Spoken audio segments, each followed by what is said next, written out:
Ограниченная пропускная способность имеющихся линий электропередач – главный тормоз развития республики. Сегодня энергосистема Тувы обеспечивается от 2 линий ПАО «Россети». Для решения вопроса необходимо строительство 3-й линии электропередач в 220 киловольт. Эта проблема и пути ее решения были озвучены в ходе онлайн-встречи в Рио главы Тувы с президентом России. Реализация инвестиционных проектов, расширение строительства жилья и объекта социальной сферы сдерживается неразвитостью нашей энергетической инфраструктуры. Поэтому первоочередным вопросом остается ликвидация энергодефицита, о чем докладывал вам еще во время нашей первой встречи. Сегодня энергосистема Тувы обеспечивается от 2 линий ПАО «Россети».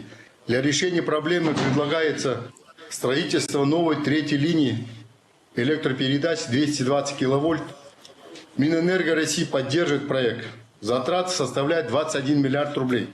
Половина средств выделяется из инвестиционной программы ПАО «Россети» и инвесторов. Недостает около 11 миллиардов рублей. Однако сегодня источник отсутствует.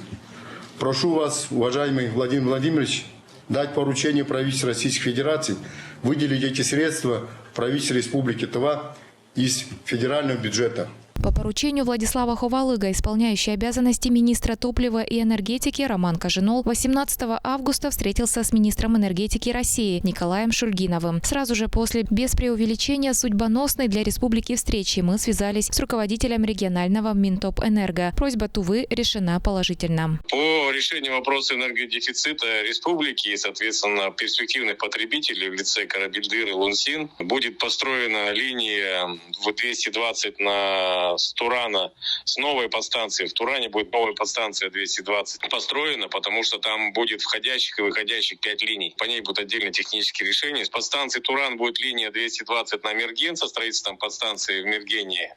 И, соответственно, от Мергена на Кызыльскую возвращаться будет. Кольцо будет 220 замыкаться. Полная ликвидация проблемы энергодефицита в разы повысит инвестиционную привлекательность республики. Это даст возможность также подключить новые крупные объекты, в том числе социальные. Школы, садики, многоквартирные дома и производственные предприятия. Минпромторг России для технологического присоединения перспективных потребителей на территории Тувы выделит средства из федерального бюджета. Также будут привлечены средства инвесторов. Строительство дополнительной линии энергопередачи после окончательного определения источника финансирования завершится в 2024 году. Айдана Ховалык, Тува 24.